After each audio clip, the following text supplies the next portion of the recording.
I think it's a win-win. I'm just an American. You're just an American. Let's stand together. We go to war, and you're just an American. When they bury you in Arlington, you're not a black American. You're not a white American. You're an American that's in a plot that you served your country. I think that as Americans, we just serve our country and be seen as just Americans.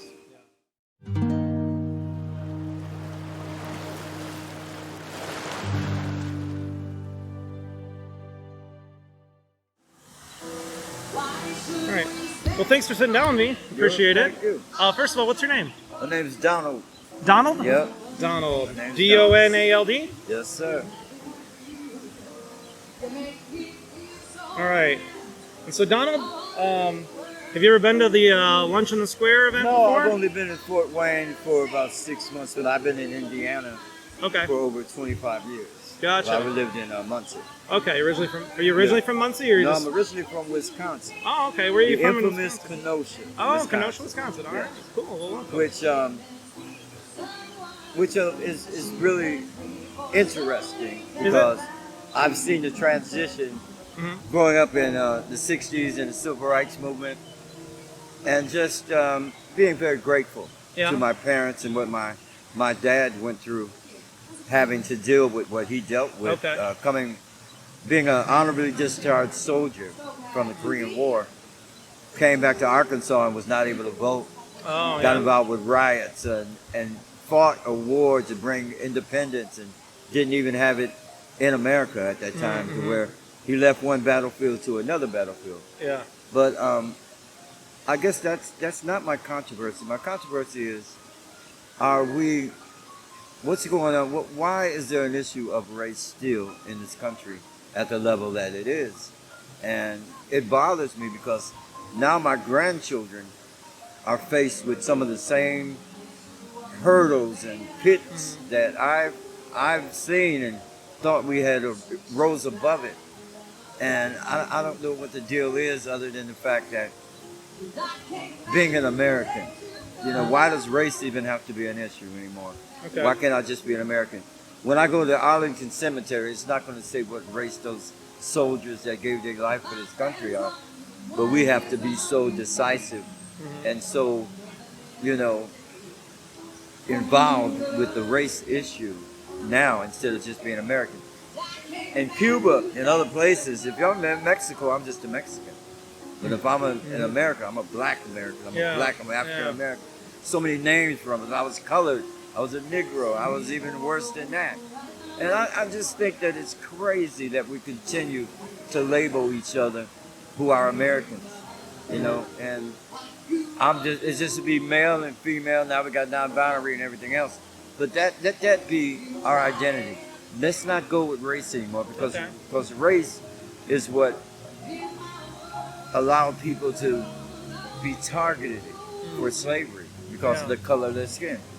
And we just have to rise above it the best way we can. I believe that Jesus Christ rose from the dead, and he said, love one another.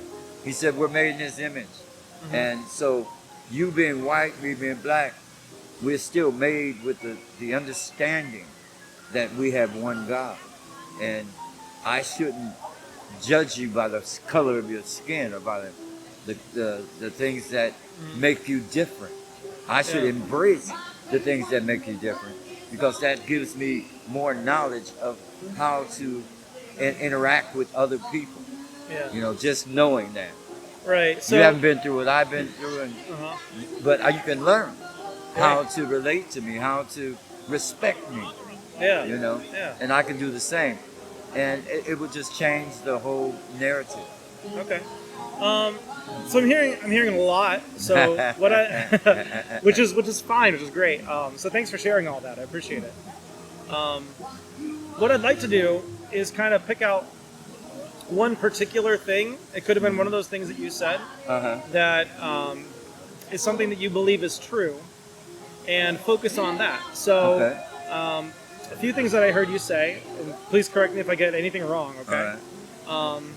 One thing is that it seems like race is still a problem. Race or racism is still a problem in America. It still hurts. Yeah. It still hurts. I was 5 years old and walked up on our church that was burning with a cross in front of it. Oh wow. So I've experienced it from the time I was in kindergarten. So I sense it. Yeah. You know, it still affects me. I'd like to deny it and say no, it doesn't bother me. But there's things when I seen the issue with George Floyd, I quit watching the news on TV. Having post-traumatic stress through growing up in a racially and charged situation in Kenosha with police brutality, I've had post-traumatic stress for many years. And when I seen that on TV, I had nightmares again. I went back, I basically relapsed in my therapy and my, treatment of post-traumatic stress. That had to be very difficult. And so I quit watching the news for close to a year after that. And my granddaughters were there in St. Paul, so they had to deal with the curfew, and they had to deal with all that stuff. So when I even hear, I've never got desensitized to it. When you hear so many people being killed and unarmed men getting beaten up, police racial profiling and all that, if you haven't been through it, you get desensitized to it, to where, they probably had it coming, or, it just doesn't bother you anymore. Like, if I was a soldier and I'd seen dead bodies every day, after a while, it'd be like, oh man, just keep it moving. And I don't want to be like that. I don't want this country to be like that when it comes to injustice and bringing peace and respect to one another. Yeah. So it's still an issue. Yeah. When I feel it, when I hear it, and so it still affects me. So if you want, we could explore that topic. Go for that. If you want to go also, on the Jesus Christ one. We could do that one as well.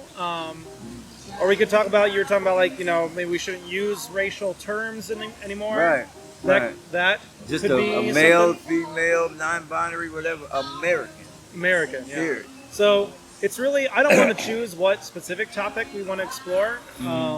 So it could be Jesus Christ. It could be that racism is still a problem in the United States. It could be something like what you said about not using racial terms and just everybody should be considered Americans. Let's ride with that one. That one right there? Okay. Yeah, let's ride with that one, because that one is something that it needs to be put on the table. Okay. It needs to be looked at very seriously, because then politicians won't be able to say, hey, I'm going to present my spiel or my campaign thing, and all I see is Americans, male and female. I don't see blacks, so I don't have to target and lie and do all those things. I just have to deal with the people on my merits and my character, and not getting these speeches that are targeted for the black community, targeted for the white community, targeted for the teens. I just have to deal with Americans. It brings honesty to the table. Yeah, so if I were to kind of try to, I'm going to let you try to do that. If you could try to kind of condense down what you think into one or two sentences about this idea that you have. Okay. Could you try to do that for me just to make it real clear? Okay, I'll say the American people need to be considered just American people without being racially profiled. Okay.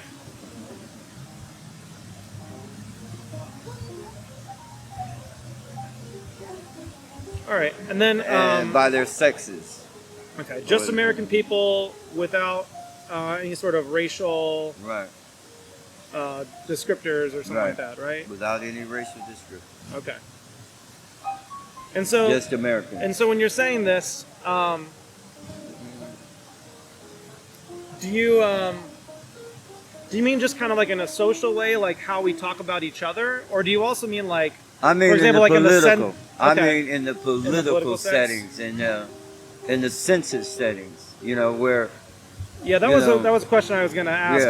Should the government try to track how many people of different races live in certain places, like in the census or when they're doing demographic studies and that kind of stuff? Well, there is a format for it when they're trying to cut up the pies where certain things are going in certain communities and target that and maybe identify that. But no, I don't think it should be exposed as a political in the political realm. So we shouldn't be using racial descriptions in a politically charged kind of way. Use racial, and like when you have crimes, this black man or this white man or this man. No, just let it go. That it's a man, because there's bad and evil on each side. So I don't look at any man by the flesh. I listen to what a man does, not always what he says, because the truth is very, very rare, you know. And so you have to look at what a person says, not what he says. Right, like Martin Luther King's "I Have a Dream" speech, right? Right. I hope that my children are judged By not the by the color content of their of skin, their but character, not by the their color of character. skin. Right. Yeah. That's what I'm riding on. That same concept, which I've had since I was a little kid, because my dad being involved with the civil rights and working with Dr. King. Oh, really? Dr. King spoke in Kenosha. My dad was a part of his security and that's so cool. a part of his assistance. Yeah. That's really cool. All right. Uh-huh. Awesome. Okay, so the way I would kind of go about these kind of interviews is, now that we kind of understand what your belief is and what it is that you're kind of arguing for, Right. I'm going to ask questions, and I'm going to try to be as neutral as possible. Try to. So that hopefully it isn't clear if I agree with you or disagree with you. Right. And then my goal is just to kind of explore how you're thinking and why you're believing the things that you're believing. Okay. So I might challenge you and ask some challenging questions, but that's all kind of part of the process here. And the idea is it's kind of a critical thinking thing, but we can do it in like a really respectful, non-confrontational way. At 65, I've seen a lot. Yeah. Go for it. All right. Cool. So, I guess for this sort of claim, the American people need to be considered just American people without racial descriptions, Right, especially in politics, right? What do you think the goal of doing that is? What is your goal? What do you want to see? Honesty. I want to see honesty in politics, to where they don't critique their speeches and their format to appease a certain race of people, because they've had a heads up because of the information of what areas they're in.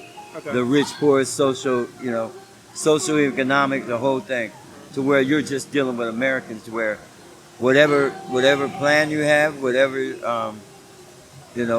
goals that you have as politicians, you'd have to set it on the table, and you wouldn't target it just because of the population. Okay. So you think that discussing, like we talked about the American people in the way that you want to, you think that's a more honest form of politics? I think the politicians have to have a more honest approach to it, where, we're going down to Harlem, and so we're going to be talking about the advancements that we're going to do to black people and this and that, which Harlem is already, pretty well settled, that there's a congregation there of black folks. But as we make such a multicultural country, it's going to be so much realistic when we look at each person as just an American. And not as, well, you're biracial, you're half Indian, you're half this. Because they probably won't be able to figure out how many nationalities are in them in the future anyway. Right. Yeah, the longer that everybody's together, and, so long as there's still people who are, marrying and having kids with other, outside of their race. I think whatever, the Ku Klux Klan helped to really encourage that, because the children that rebelled against that concept probably went right to someone of color. So they promoted it, and they're kind of unofficially backfired on them, huh? White supremacy and all that. It backfired on them. Yeah, it's. I hope so. I just look around. Right. You know what I'm saying? I pretty much think it's pretty much clear. Yeah. Well, here we are, right? It's not a good sale. Yeah. Okay. So this idea you have that, if we just refer to people as American people, this would be a more honest kind of politics. Yeah, it would bring some more. It would bring some more some honesty to our politicians. How confident are you that referring to the American people without these racial descriptors, how confident are you that is more honest? You can, because of 10 of what I've already said about when they get these I don't know, these guys that are promoting them, and they do the demographics, or they do the research in these areas, and they say, well, let's hit on these topics, let's hit on that topic, because we're dealing with a socio-economic area that is poor, or we're dealing with a socio-economic area that is rich, and we're going to deal with an area that is Mexican, that is black, and then they'll critique their speeches and their concerns to appease that race of people or that demographic of those people. And I think that's not honest. That's not okay. It's not honest. So, because you can say what you want to say, but when you're just dealing with Americans, you got to say it across the world to everybody. To people. Everybody's equal, man. So catering, you kind of see catering like messages and speech to certain groups of people. You see that as like a dishonest tactic. Yeah. Okay. That's like, you got guys like, you got Donald Trump, you got the Republican Party, you got a few people, and then you got this Democrat or somebody who comes to a black area and he's acting like he's all in, which he might not give a rat's about what's going on in that community. All he wants is the votes. But if you care about that community, you're going to reach out and see what the needs really are, if you care. And then you're not going to look at the race or anything else. Because I see a lot of people that are of color and not of color who have no clue that they're even living or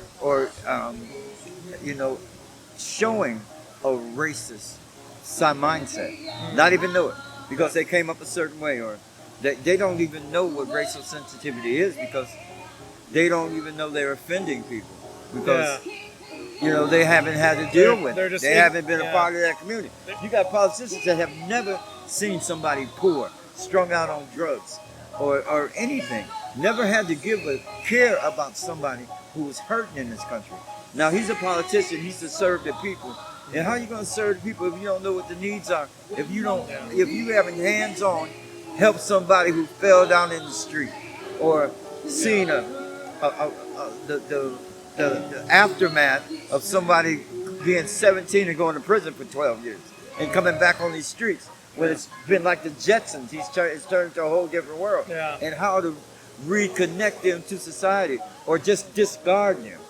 So how do you do that if you're targeting, races, and you're targeting people not by being Americans, but by being this kind of American, that kind of American? Do you think, you mentioned something about like socioeconomic status, right? Right.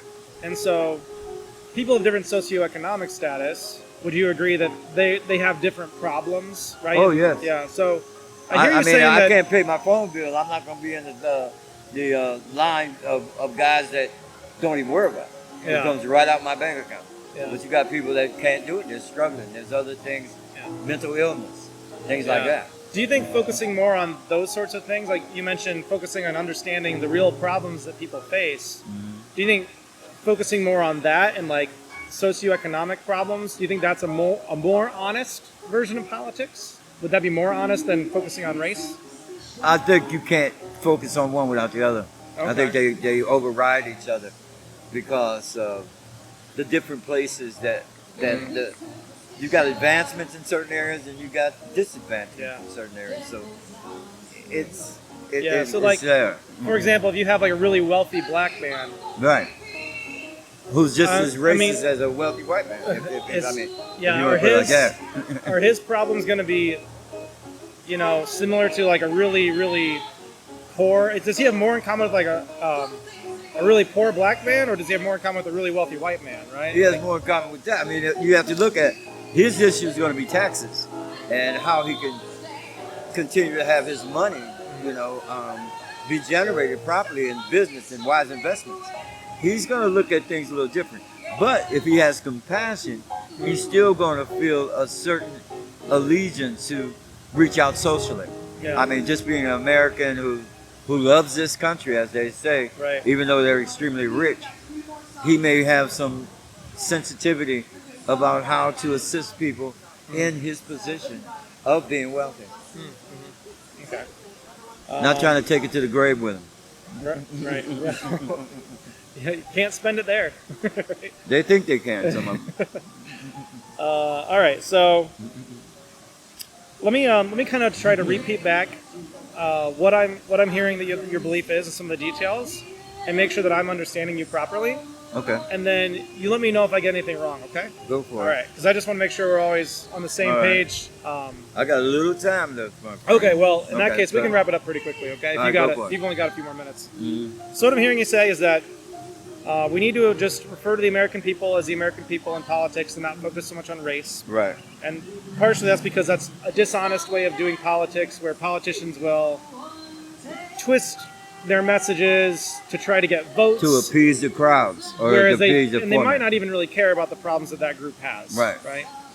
And then maybe it'd be better to focus more on the actual real problems that people have, instead of what race somebody is or what gender somebody is or whatever.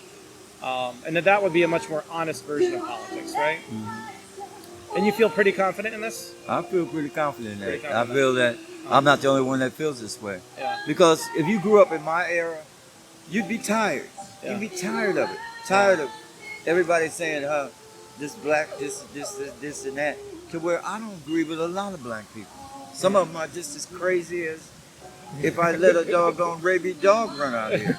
It has nothing to do with race. It has to do with the individual. When I look at there's crazy people in every group, right? Yeah. When I look at myself as a black man, I look as a concept, as a character of who my parents were and who the lineage I have with that parent, and as an American, not as anything else. Yeah. And I don't shuck that. The struggles that I've seen my parents go through, the progress that I've seen made from this country and the beginning to now. We need to be more grateful about me putting this on the table, because as we evolve as a country, that's just a part of some of that involvement, some part of that beauty of our Constitution, and the beauty of facing the things that make us all the same, make us all American, even socioeconomic, none of that. But when I get cut, I'm going to bleed too, and have that respect for people. And then we go back to Jesus. Love your neighbor as you love yourself. Respect your neighbor. Have to be kind. Think of others other than yourself, Reach out, serve people, encourage people. You got people hurt, wounded, deeply wounded in this country. And from 9/11 and everything else, from just seeing their families and their communities wrecked with these shootings at schools and these other things, and this insanity of murder, where people are, when somebody gets murdered, it's affected 50 to 30 people in that one family. And so bring a healing to this country. Bring healing to it. And that comes from us all starting out on the same train. And then we're just Americans who are trying to work and serve and be a part of a better country, of a more open country, a more loving country, and a healing from the hurts from generations ago and from yesterday. Yeah. There's people that are wounded from yesterday. Yeah, unity, right? E pluribus unum, and out of many one. And all that stuff. Yeah. Even though it sounded good, now we've seen it happening. I mean, your history. Yeah. Shoot, I want all men to be equal, and these guys who wrote this still had slaves. So we're coming, we're growing as a country, and we've gotten to this point. Yeah, and you think using less racial terms in politics is a way to continue that growth? Yeah. Do you can you think of any negatives that might come out of stopping thinking about race in politics? Do you think could it lead to any downsides? No, I think that it would probably help extinguish the N-word a little bit more. I think that it's a win-win. Okay. Even though there may be some flaws in it. Oh, I don't want to be. No, I think it's a win-win. I'm just an American. You're just an American. Let's stand together. We go to war, and you're just an American. When they bury you in Arlington, you're not a black American. You're not a white American. You're an American that's in a plot that you served your country. I think that as Americans, we just serve our country and be seen as just Americans. Yeah. If everybody was treated equally, things would be better, right? But Hey, well, Yeah. I guess they are treated equally. Yeah. You get in that system that is called incarceration in prison. A lot of times you're going to be treated equally. They're gonna treat you just as bad as they treat the next guy. You're in a system. You know, it doesn't have anything to do with it. And being incarcerated would do that. You know, but That actually, that, if you got time, do you have time for one more? Real quick all right, question? one more, Okay, brother. all right. So you bringing that up makes me think of like an example, right? Right. A lot of people say, and I don't know if you agree with this or not, but a lot of people say that, Black Americans are targeted by the law enforcement, the criminal justice system, right? And so when it comes to incarceration, there's way more Black people incarcerated than there should be. Oh, good. Do you think if we stop? Do you think if we stopped talking about race, would there be a danger that sort of unequal treatment could be happening, and we wouldn't have the tools to learn about that and to see that happening if we stopped talking about, like, we stopped saying, oh, there's this percentage of Black Americans in the prison system. Do you think that could maybe make it harder to see when there is injustice? Right.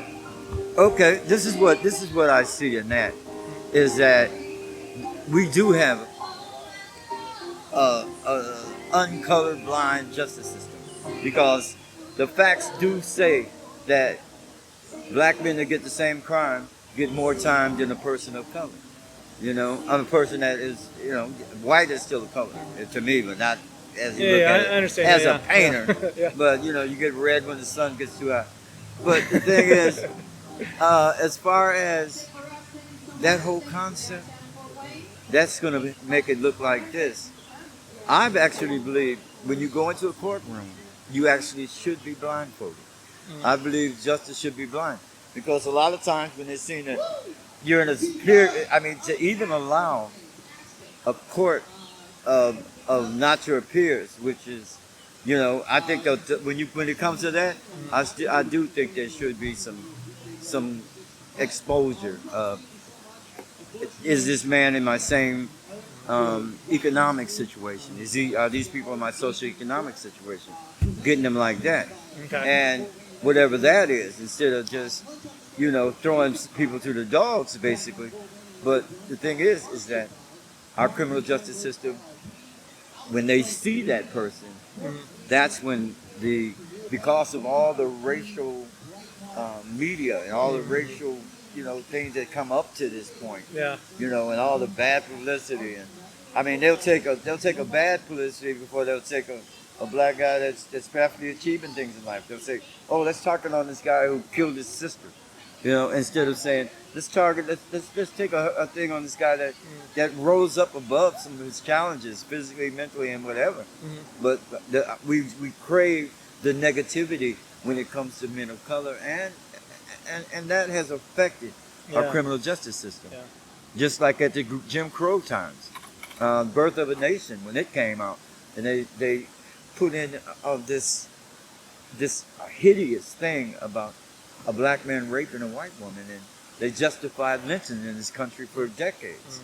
And Emmett Till, you know what I'm saying? All these different things. Yeah. And yes, I do believe we have a chance, if we address the issue and actually have the courts look at the similarities to the defendant, And So there is maybe there is an appropriate time and place to look at those things, like demographics, like within the court system, or with the demographics. Socioeconomic for real. So you think it's good to keep an eye on Right. that sort of thing, to watch out for biases and discrimination. Right. But politically, Yeah. like in the realm of politics and politicians making their speeches, Right. that's where you say we should just be Americans. Yeah, because the Does system. that sound right? Yeah. Because the system's been doing it so long, and they use it to make them the underserved population because of the areas they lived in. You might be the last one to get your snow shovel. You might be the last one to get your power turned on when something happens, because of these areas are targeted a lot of times because of race. And the only way they're targeted because of race because you got the information Oh, of the race okay. that's in that area. So if we didn't keep track of that demographics, it would be more difficult, maybe, for the like intentional discrimination to happen. Yeah, so Okay. knowledgeable attention, Yeah. especially for politicians. Interesting. Well, even though they got research teams that say, oh, well, they can still do it, but it might cost them a little more money because they got to do a little more work. Okay. But other than that, I think that it's a good concept, and I think that I want to be called This is America. This is American. I already identify with my culture. I identify with who my dad told me I am, who my mother told me I am, who their mother told them they were, the struggles they've been through. Yeah. It's already in me as an American. You don't need somebody else putting that label on you. I already know who I am. Right. Okay. I'm an American. All right. Yes, indeed, Don. Nice talking to you, All man. right. Do you have any questions for me before you go? Yeah. No, only if you got one. Otherwise, you know we can what, say goodbye. I've been around a long time. I can come up with stuff. What are you trying to do? So what I'm doing is here. Actually, I'll give you my card right now. It's a perfect opportunity. Okay. You can find me on YouTube. There, I have a YouTube channel where I post these interviews. Okay. And so I'm doing something that's called street epistemology. Okay. Just basically fancy words for taking this big philosophy concept, which is epistemology. Yeah, what people think. How we know what we know, how we believe what we believe, right? And just taking that out to the streets, essentially, or the parks or whatever. Right. And so the idea for me is that, topics like this and other ones like it have been dividing the country. Right. Like, in a way that I honestly, really worries me. Like, everything you've seen on the news the last 5-10 years, and even, everything you're talking about going back to the civil rights movement, right? But recently, it feels like we as Americans can't talk to each other about stuff that we disagree on. We can text each other, though.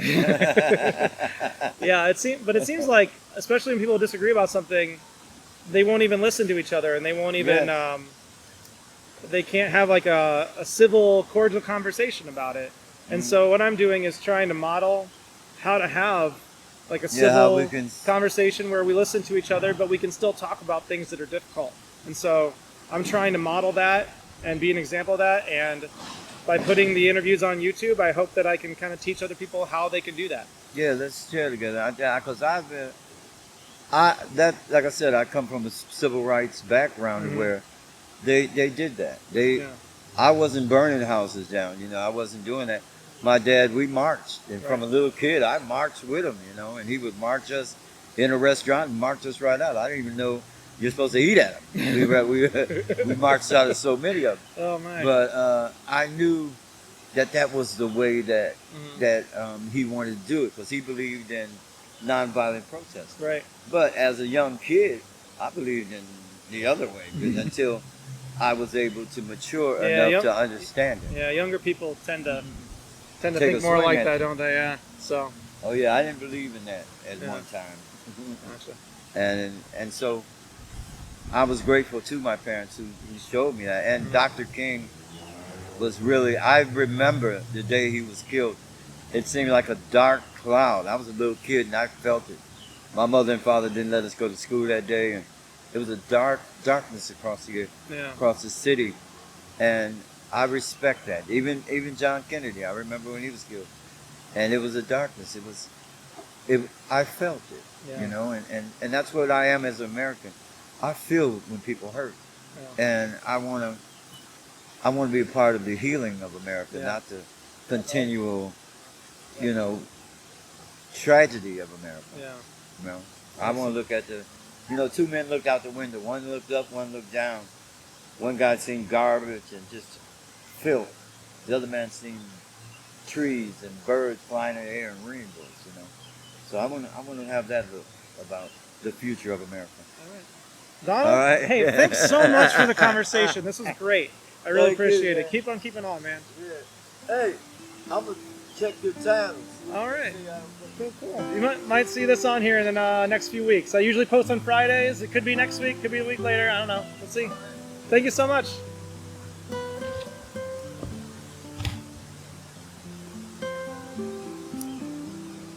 So you come down here much? I've been down to this park once before, a few weeks ago. I kind of go to different places a lot, so Kind of curious to see what you believe. yeah. Oh, sure. Here. Well, here. Go ahead and give me my card. Yeah, we do a lot of street ministry down here. Are you a Christian? No. Not a Christian?